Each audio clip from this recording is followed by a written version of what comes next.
Colonel Jack Harkin stepped off the diplomatic shuttle, his boots clanging against the metal decking of Zeta 9's docking bay. Around him, the busy hum of the space outpost resonated with the vibrant and chaotic symphony of intergalactic arrivals and departures. Zeta 9, stationed at the edge of the Orion Nebula, served as a neutral ground for diplomatic discussions and treaties, a crossroads for species from all corners of the Milky Way and beyond. As he moved through the throng of various alien delegates, Jack's keen eyes observed the subtle nuances of interspecies interactions.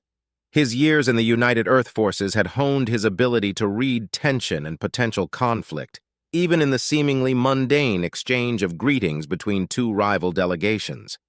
His mission here was delicate: to secure peace treaties that would ensure safe passage and mutual cooperation in the contested trade routes now rife with piracy and territorial disputes. A Thessian aide, distinguishable by his shimmering silver skin and elongated limbs, approached Jack with a formal bow, a gesture of respect among his people. "Colonel Harkin, I am Teelvar, assigned as your liaison during your stay. If you'll follow me, I'll escort you to your quarters. The council expects you at the reception this evening." Jack nodded, his graying beard barely hiding a smile. "Lead the way, Teelvar. I appreciate the hospitality." As they walked, Jack's thoughts wandered to the briefing documents he'd studied during his journey. The Thracians, a species known for their militant culture and dominance over less developed planets, would be his toughest challenge. They were rumored to have brought a Vorax, a beast no human had ever tamed nor approached without fatal consequences. This creature, often used as a weapon in interspecies conflicts, symbolized the Thracians' brute force approach to diplomacy. Teelvar guided Jack through a series of transparent corridors, offering panoramic views of the nebula beyond. The swirling gases of pink, blue, and green painted a serene backdrop to the bustling activity within the station. Their path finally led to a modest chamber overlooking the central assembly area, where species from different galaxies mingled. "Your participation is eagerly anticipated, Colonel. Many here are curious about the human approach to the ongoing disputes," Teelvar remarked, his voice a melodic contrast to the station's din. "Curiosity is a good starting point for any negotiation," Jack replied, unpacking his gear and preparing for the evening. He chose a simple yet formal uniform that signified his diplomatic role, a stark difference from the battle armor of his past. That evening, as Jack entered the grand reception hall, the chatter quieted momentarily. All eyes turned toward him, the lone human among a sea of alien delegates. The towering Thracians, clad in their ornate battle regalia, watched him with particular interest. Their leader, a massive figure with scars that told tales of countless battles, gave Jack a nod that was both a greeting and a challenge. Jack's response was a calm, confident smile. He knew the importance of his mission. Peace was not just a diplomatic necessity, but a moral obligation. Tonight, he would begin weaving a thread of understanding through the complex tapestry of galactic politics, hoping to bind them together in a coalition that would echo through the stars for generations. The stakes were high, but Jack was no stranger to the impossible. As he made his way to greet the Thracian leader, his resolve was as firm as the ground beneath his feet. Peace would come. It had to. The grand reception hall of Zeta 9 was a cavernous space, filled with a low murmur of dozens of languages and the subtle undertones of diplomatic tensions. Jack Harkin moved through the crowd with a practiced ease, his eyes sharp and his demeanor unshakable. He was here to build bridges, but the air was thick with the electricity of potential conflict, especially around the Thracian delegation. The Thracians themselves were an imposing sight. Towering over most other species, their thick scales glistened under the hall's ambient light. Their leader, General Kraz, was particularly formidable, his massive frame adorned with the trophies of his conquests, each one a symbol of his and his species' prowess. As Jack approached, Kraz's deep, rumbling voice broke off from the conversation he was having with a Valerian diplomat. The room seemed to hold its breath as the two leaders faced each other. "Colonel Harkin," Kraz greeted, his translator device rendering his words into a crisp, accented English. "Your reputation precedes you. I am curious to see if you live up to it." Jack met his gaze squarely, offering a handshake, a human gesture of goodwill that Kraz hesitated only momentarily before accepting. "General Kraz, I intend to do just that. I believe there is much we can accomplish together."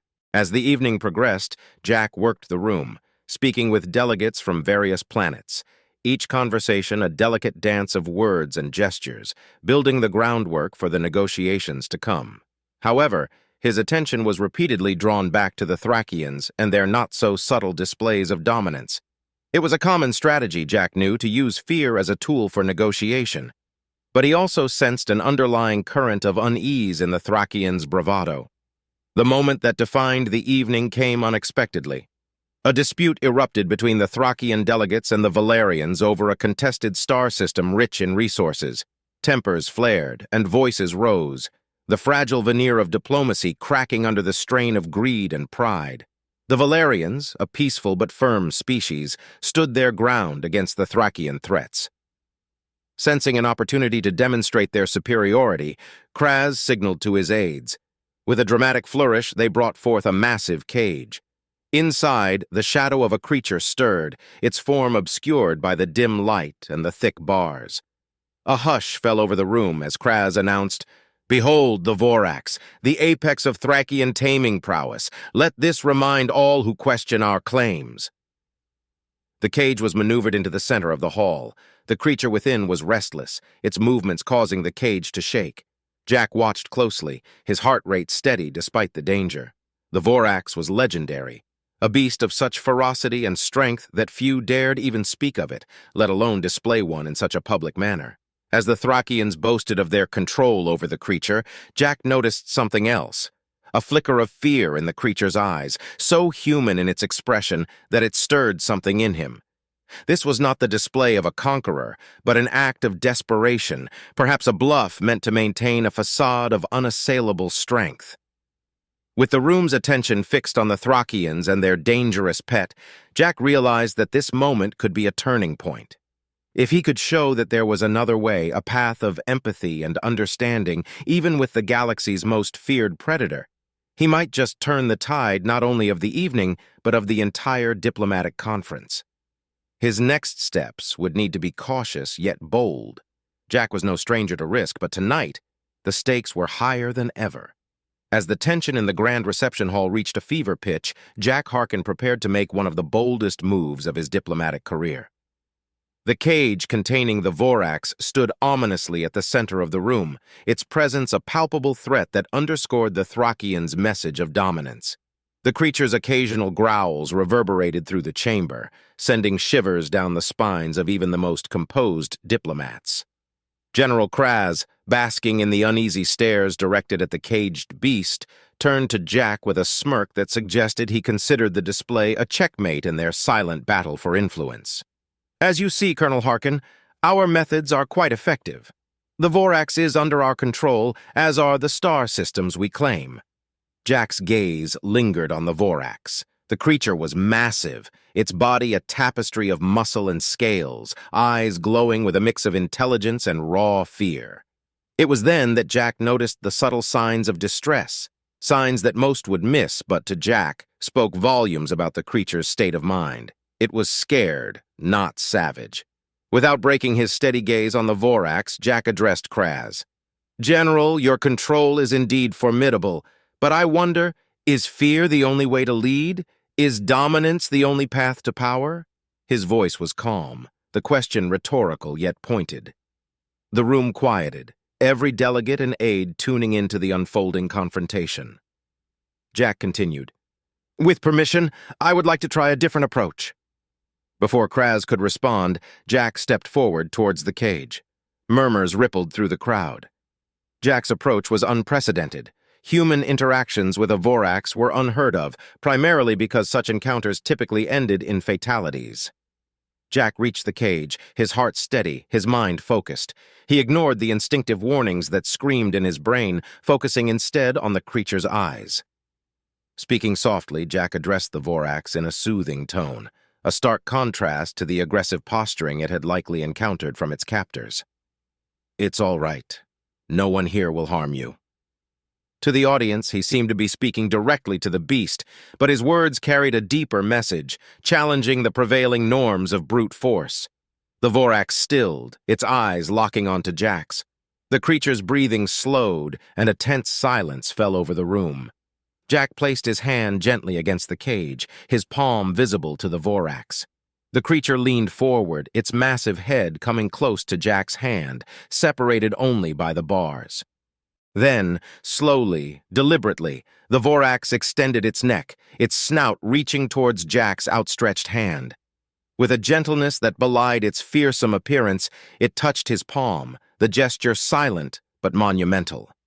The room erupted into a mix of gasps and whispers. Jack turned to face the assembly, his expression serene. Fear isn't the only tool at our disposal. Understanding, respect, and empathy can be much more powerful.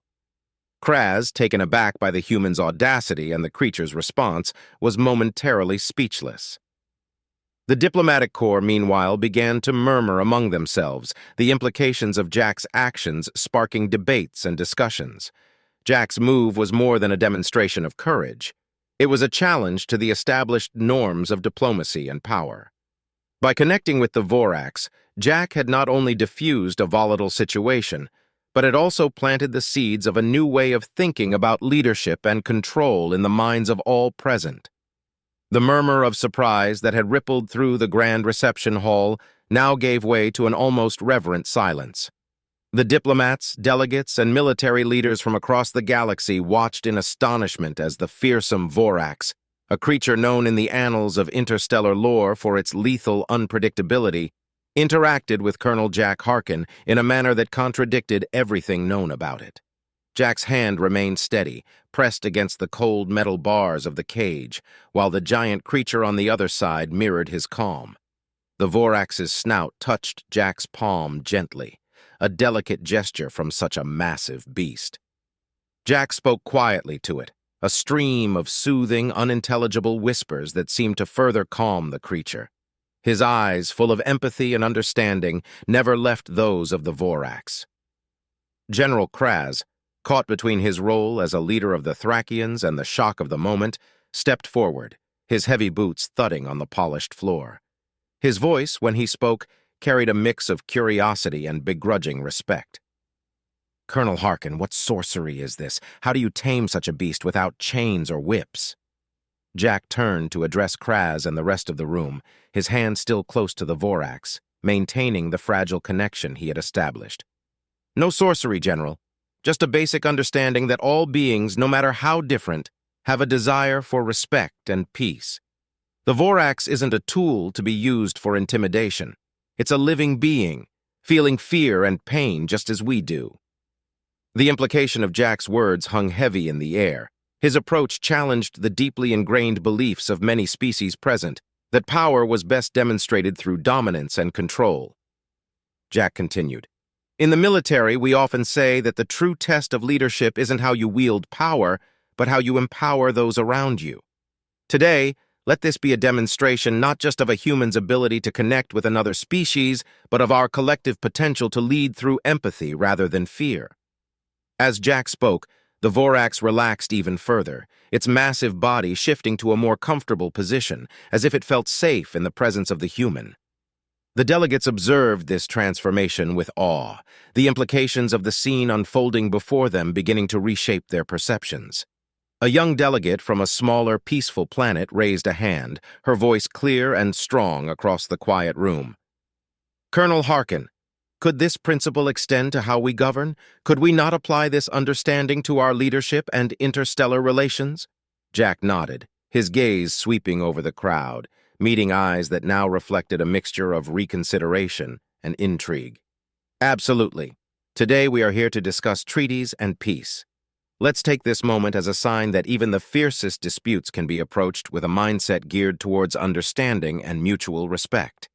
As discussions erupted around the room, with groups of delegates conversing animatedly, the moment became a turning point. The scene of a human and a Vorax, interacting not as predator and prey but as beings of equal stature, offered a powerful visual that challenged old paradigms. As the reception gradually resumed, the atmosphere had shifted palpably. Jack's demonstration had not just tempered the immediate tension, but had sown seeds of a potentially new approach to diplomacy across the galaxy. The Vorax, still calm, seemed almost a participant in the unfolding diplomatic dance, its earlier ferocity replaced by a peaceful demeanor that few could have imagined prior to that night.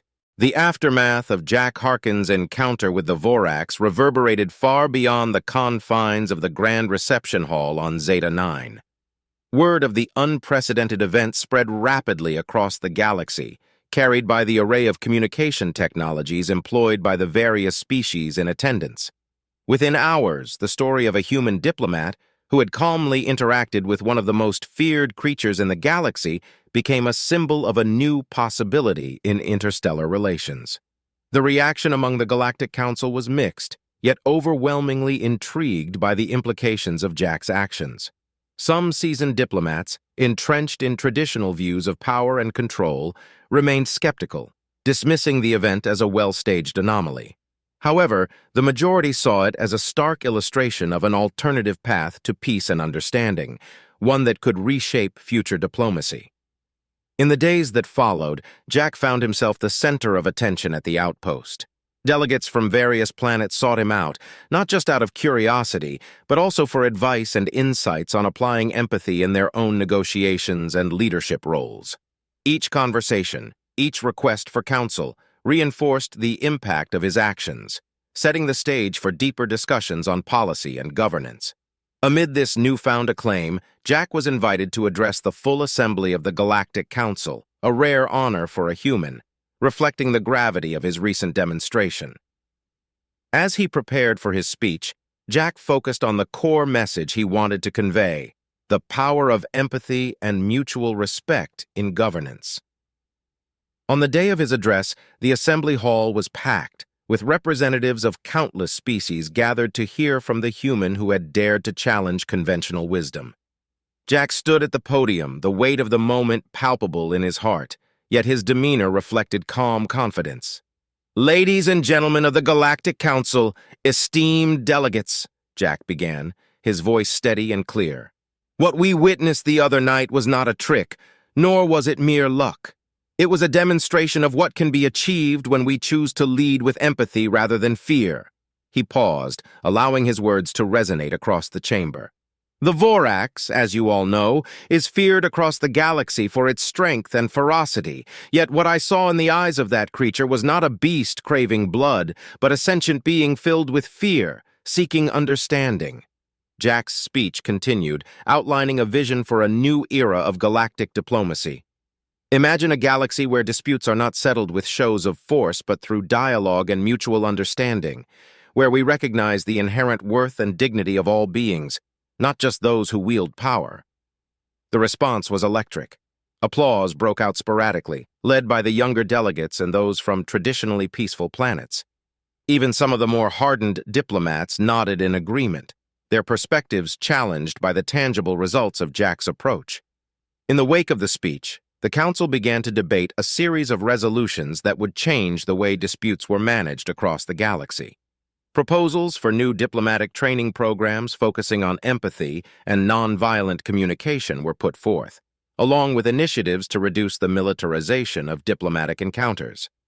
As these discussions unfolded, Jack became a key figure in the push for reform.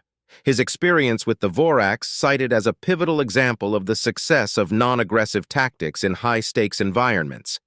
His influence grew, and with it, the prospects for a more peaceful galaxy, driven by a new understanding of power, one that valued connection over conquest.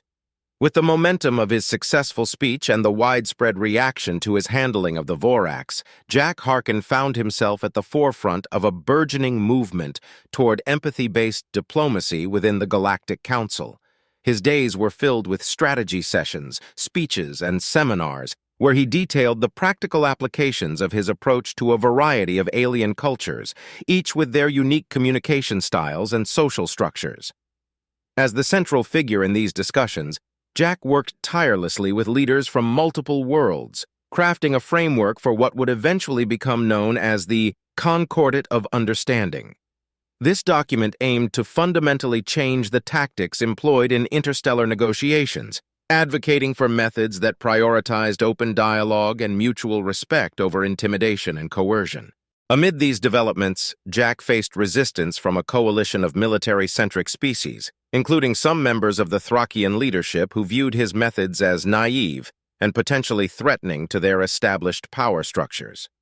General Kraz, although publicly respectful of Jack's achievements, led the opposition behind closed doors, arguing that the galaxy's harsh realities often necessitated a show of strength. The true test of Jack's influence came during a high-stakes negotiation session involving a territorial dispute between the Nolari Confederacy and the Zephyrid Coalition, two powerful alliances that had been on the brink of war for decades. The Nolari, a reptilian species known for their strategic cunning, were skeptical of Jack's methods but agreed to a mediation session under his guidance. Jack initiated the negotiations by inviting leaders from both sides to a neutral space station designed to be free from the psychological pressures of territorial claims. He introduced innovative communication techniques, including real-time translation devices that not only converted language but also conveyed emotional intent, helping to bridge misunderstandings that were often lost in translation. The negotiations were tense, with several moments where decades of hostility threatened to derail the progress. However, Jack's unyielding calmness and his ability to empathetically connect with both parties gradually wore down the barriers of mistrust. He shared personal stories from his military career, illustrating how perceived enemies could become allies through shared goals and mutual respect. The breakthrough came when Jack facilitated a session where each side shared their core fears and aspirations without interruption. This exercise, though simple, proved profoundly effective. The leaders of the Nolari and Zephyrid began to see each other not as adversaries, but as partners who faced common challenges. After days of intense discussions, the negotiation culminated in the signing of the Zeta Accords, a historic agreement that resolved the territorial disputes and established a joint exploration and development initiative. The success of the Accords was hailed as a monumental achievement in galactic diplomacy, proving the efficacy of empathy-driven negotiation techniques. In the aftermath of the Zeta Accords, support for the Concordat of Understanding surged. Jack's methods received formal endorsement from the Galactic Council, setting a new standard for conflict resolution across the galaxy. General Kraz, witnessing the tangible benefits of the peace agreement, began to soften his stance, initiating a dialogue with Jack about adapting these techniques within Thracian society. As Jack's vision for a more empathetic galaxy took shape, his role as a diplomat evolved. He was no longer just a negotiator, but a pioneer of a new diplomatic philosophy that sought to understand first and act second. This philosophy, rooted in the lessons learned from a single encounter with a feared beast, was now poised to reshape the galaxy's future. The corridors of power across the galaxy buzzed with the news of the Zeta Accords and the broader acceptance of the Concordat of Understanding. As Jack Harkin's influence expanded, so did the interest in his diplomatic methods, which were now being studied and adapted by governments and peacekeeping organizations galaxy-wide. In the heart of the Galactic Council, a formal session was convened to discuss the formal adoption of Jack's empathy-based principles as a standard part of the Galactic Diplomatic Code. The Assembly Hall, a vast circular chamber with seats rising up in tiers, was filled with representatives from countless star systems, each one reflecting on how the new doctrine could reshape their approach to governance and conflict. Jack was invited to lead the session, an honor that underscored the respect he had earned. As he stood at the podium, looking out over the sea of diverse beings before him, he felt a profound sense of responsibility. He began his address not with grand rhetoric, but with a simple thank you to all who had embraced the possibility of change. "Esteemed delegates," Jack started, his voice echoing through the chamber, "today we stand at a pivotal moment in our shared history. We have seen that diplomacy, when rooted in understanding and respect, can yield results beyond our expectations. The Concordat of Understanding isn't just a document, it's a commitment to a new way of interacting with each other and the worlds we inhabit." The session unfolded with a series of debates and presentations from various species who had implemented Jack's techniques to various degrees of success. A delegate from the aquatic planet of Hydros spoke about how empathy-based negotiation had helped settle a centuries-old water rights dispute. Meanwhile, a representative from the mineral-rich but war-torn world of Grythix shared a poignant testimony about a ceasefire that was holding for the first time in generations, thanks to the new methods.